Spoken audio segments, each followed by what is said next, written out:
handsome one, ain't you?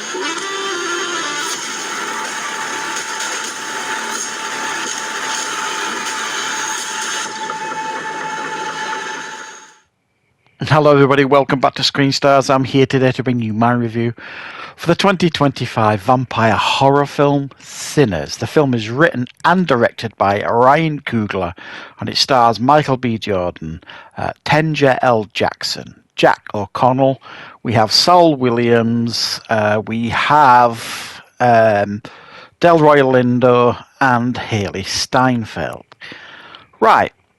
Okay, this is a period piece set in the 30s, and we follow two twin brothers, both played by Michael B. Jordan. And they are returning, if you like, to their hometown. They have been away for a number of years. They've been fighting battles, fighting wars. They've come back hardened. And they want to kind of set up their own night on the town, their own place where everyone can come and have a party. So they spend the day getting everything ready, buying up everything in town, inviting everybody that they know from their community to have a really good night's entertainment. However, on the night, they are descended upon by Remick, a vampire who is determined to get into this, cause chaos, and create many vampires in order for him to grow his own community and expand his knowledge on music. Because one of the big things that this night has got is some of the most impressive and incredible music that the local community has ever heard. Right, what are my thoughts on Sinners? Well, this film has been getting universal plaudits from everybody. I've not heard even a lukewarm review for this film yet.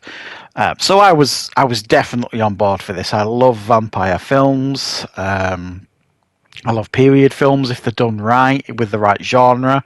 I don't like drama like period films, you know, when they're, you know, they can be quite dull and one sort of thing.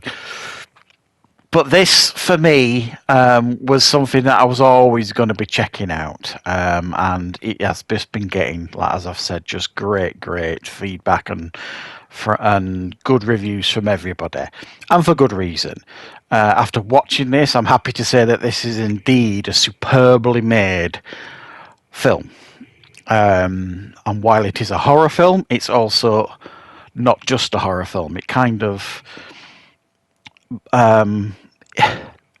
starts as one thing and then bleeds into another sort of thing. Now, this, for me, is almost a remake, a period remake of From Dusk Till Dawn.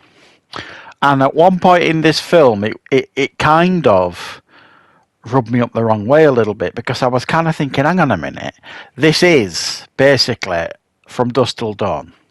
I mean, they're even brothers. Michael B. Jordan plays himself as twins. And if you remember, in From Dusk Till Dawn, George Clooney and Quentin Tarantino, they're brothers. So for me, there was a lot of similarities between the two. And initially, I was kind of like, I'm not sure this deserves the plaudits it's getting, because it feels like it has borrowed from what has come before and borrowed it a little bit too closely for my liking.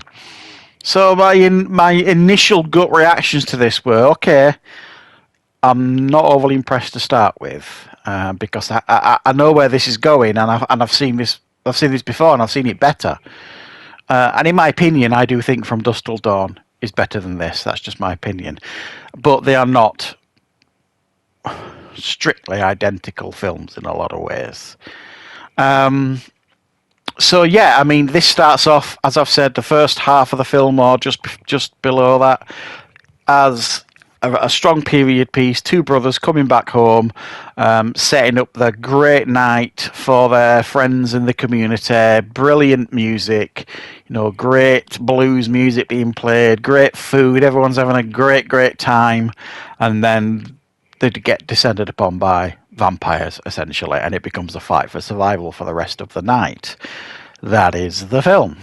And it's an enjoyable film for what it is in regards to that. It tells a gripping story. I think the majority of the characters here are memorable, which I liked. Michael B. Jordan played twin brothers, and they both felt like they had distinct identities, which is good.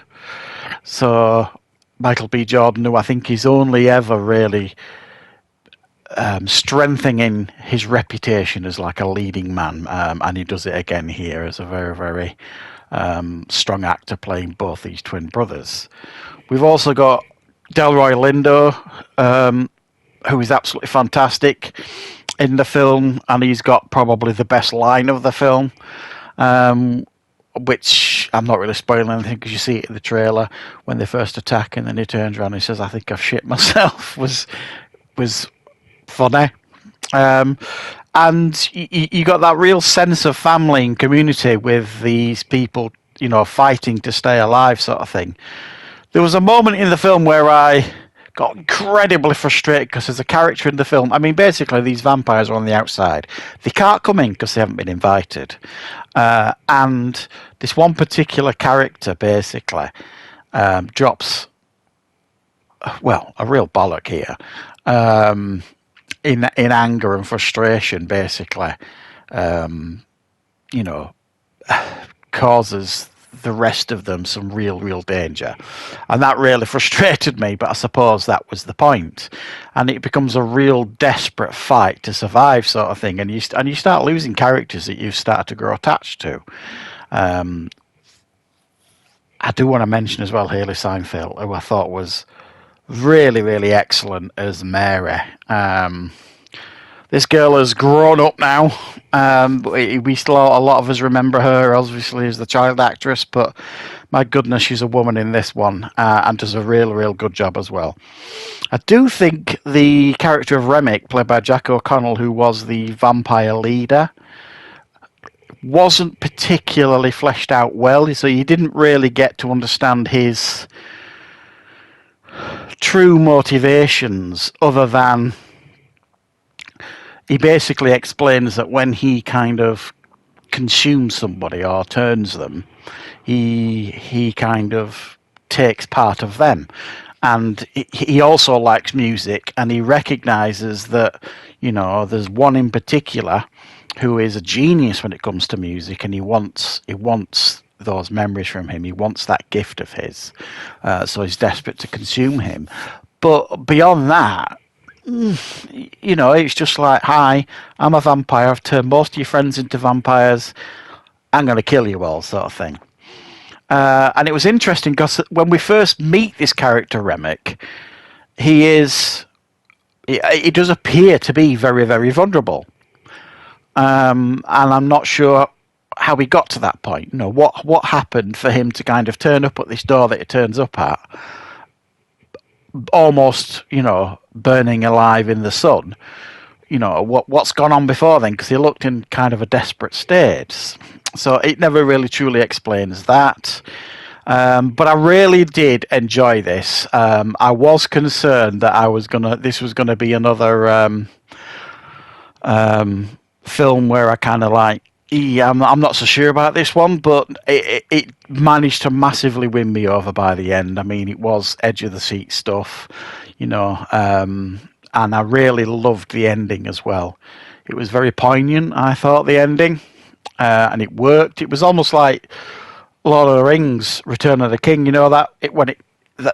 never ended, but everything it gave you, it just enriched it even more. Well, this was the same at the ending. Yeah, you got an ending, but it just kept adding to it, so it kept enriching it, sort of thing. And it had like a post-credit scene as well, which I thought was really good. So yeah, I was definitely impressed with this. I think Ryan Coogler is proving time and time again that he is a modern director that can just knock him out of the park. He's not made a bad film yet. He obviously knows what audiences want. He's a very good storyteller as a director. He makes the right choices in regards to his actors, and he's also a very, very talented writer. So, yeah, I mean, I would love to have a conversation with Quentin Tarantino, what his thoughts are on this, because I think he wrote that. I'm sure he did, with Robert Rodriguez, I think. So, if you like From Dusk Till Dawn, you're going to like this. Just don't go in there with baggage and bitterness, because I kind of did a little bit. I'm going to admit that when it kind of started, and I was seeing people's kind of reviews and stuff, and they were sort of saying, it's good this, but it's very Dusk Till Dawn-ish. I'm like, oh no, because I love that film. It's arguably my favourite vampire film, From Dusk Till Dawn. So I was kind of like, oh no, I hope they haven't gone there too much. And while they have, it doesn't feel disrespectful. It feels like they've kind of taken the structure of that story, but given it a whole new lease of life with this story, with this film. And there's nothing wrong with that, in my opinion. So, yeah, check this one out, guys. It's absolutely outstanding. Very visual, great effects, edge-of-the-seat stuff, great performances, and I don't think you will be disappointed. So thanks very much for watching. I hope you enjoyed this review. I will, of course, be back with plenty more reviews and content on the channel very, very soon.